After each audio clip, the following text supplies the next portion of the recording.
Ikui kuitringi mamangda NASA-gi Insider hariba Mars-da thagatkiba rover asina Mars-da ising marang kaina leirmba THENGNAKHRE.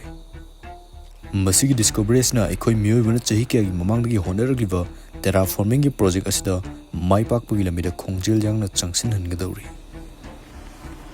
Aduga masigi discovery asi kari maramgi yamna maru oidivanu. Mars-da ising leirambagi paw asi kari maramgi Prithvi sinba thungna maru oiba paw oidivanu. Koina suhana soidana tabiramlani ising leiba mafamda thawai panba jiva soidana leigalli hebasi aduna ekhoi Prithvi asiga yamna nakna leiminariba Mars hariba planet asida alien gaidu leiramgadoriba jala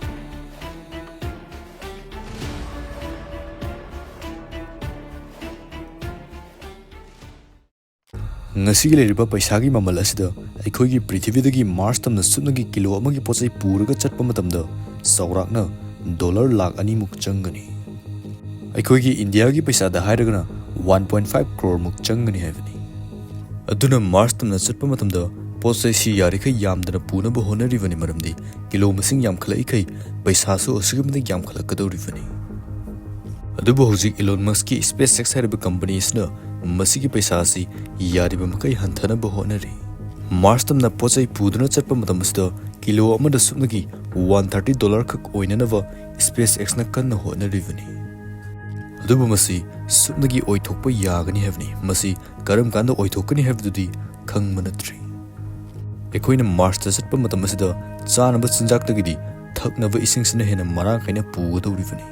Maramdi mioiba mana hingma matamda isingsina hena maru oimadi isingnasu hena yamna sizinarivani.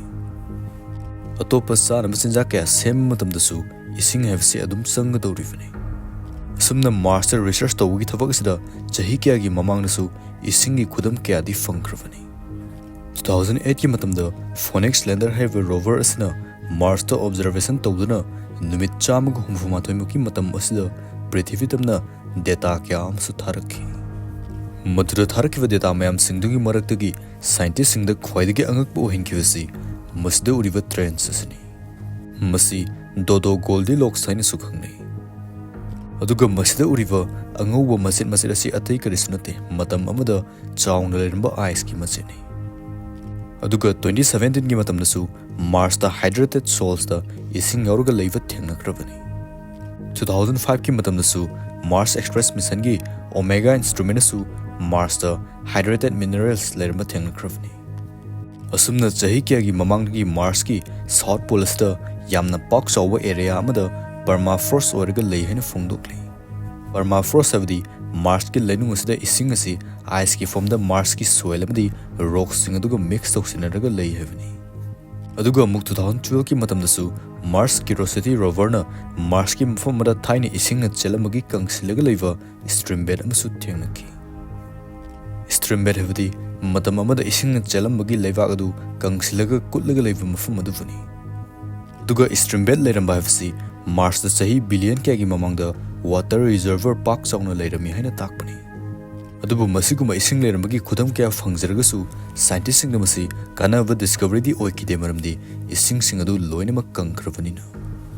Ising kangkhevgi khwaidagi maru oiba maramasi sublimation asini. Sublimation avdi solid form da leiramba object amasi liquid form da onhodavida adum gas oina direct on khiva aduvani. Asumna Mars ta ising si ice ki form da leirambadu mahi langthoraktavida sublimation na maram oiraga gas loinamak on kirami. Ngahaki mawangda ukiva masigi trends asida yauriva ice asu matam amada yamna chawba ice oiramlivani. Adubu masi sumdagi numit marini gi manungda sublimate tawkhiduna masigi film si oihorivani. Haivadi ice sing adu ising on da vida direct gas oina olaga mangkirami.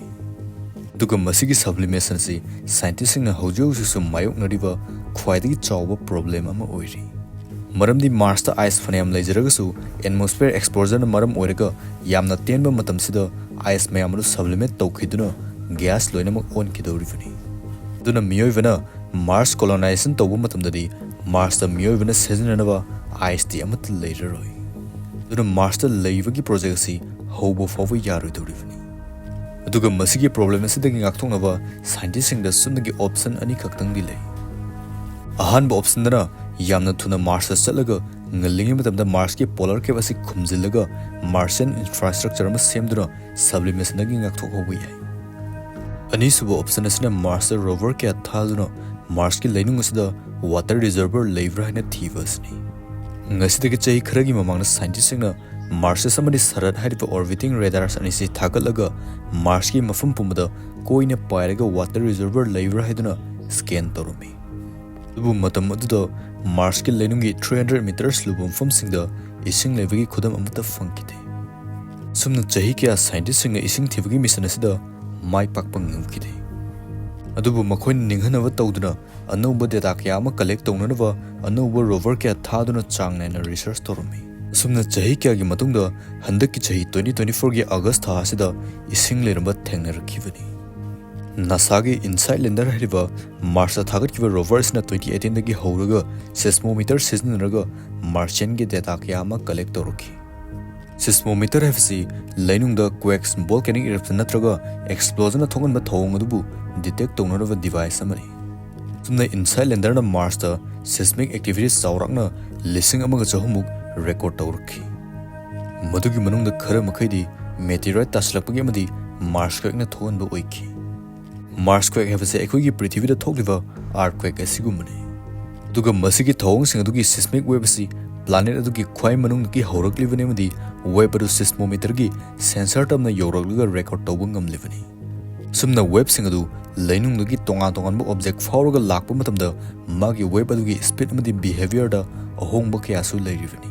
Scientists singna seismic wave data adu collect tawraga geophysical model ama semnaga lainung aduda kari lei habdu khanglibani.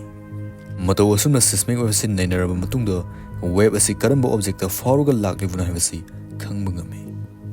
Asumna matam kuina nainaraga yengba matamda 2024 gi August tha asida Mars ki yamna luba lainungi mafam mada granite oiramgani khanba fracture igneous rock ama lei habsi khangba ngamki. Aduga mafam aduda thakpa yawa ising marang kaina lei habsi khangba ngamki. Adubu masigi yamkrava ising asi kamdongna lainung sida leiramlibazano.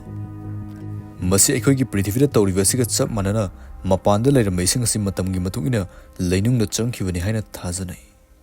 Maramdi Mars aikhoina river bed leiramasu thengnakhravani. Masigumba asuk chawkhraba river bed ama leiramba habisi mafam aduda matam khegi mamangda samudragumba amadi soidana leirami haina takpani.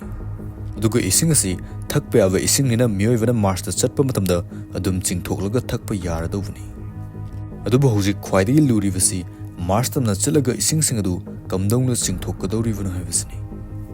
Ising adu Mars ki kilometer 10 dagina kunmuk hena luba mafumdani leiribasi aduna yamna araiva thabu madi kaishu oiraroi.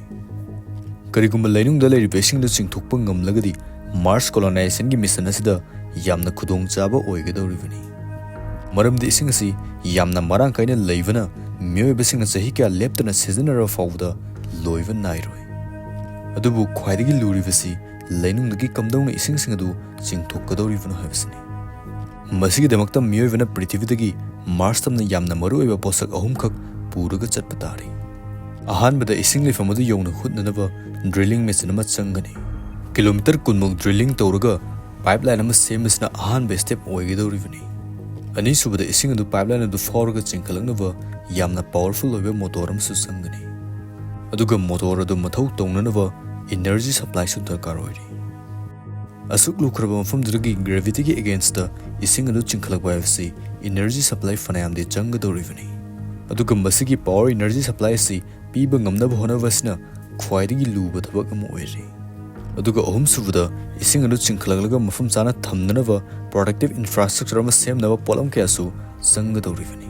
Kariguma ising adu chingkhalakpa ngamlagasu protective cell amagi manungda thamdragadi radiation amadi atmosphere aduna maram oiraga ising adu thakpa yahalloidawribani. Masi khangnatana ising adu evaporate tawkhiduna loinamang mangkhidawribani.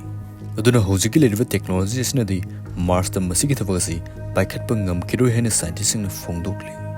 Adubu hojiksu space agent kyana lepa leitana research tawduna Mars colonization asigidamakta yamna kanna honari. Aduna lagliba chahi 10 dagina 10 fawbagi manungsida Mars ki lainungda leiriba ising sing adu mapanda chingthokpa ngamlagani haina thajanari. Madu gamma taragadi Mars colonization asi yamna thuna mai paklakadoribani.